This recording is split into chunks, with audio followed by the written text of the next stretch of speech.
TAVR stands for transcatheter aortic valve replacement. It has been in commercial application for the last 5 years. Basically, it's similar to a coronary angiogram, which a lot of patients know, or they know someone who had that procedure done.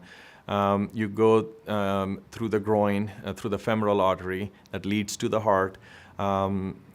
You place an artificial valve right across the old valve. You basically push the old valve to the side, and this new valve, as soon as you implant it there, starts functioning. The obvious advantage of TAVR is that we are going through the groin, and the patient wakes up with 2 stitches in the groin.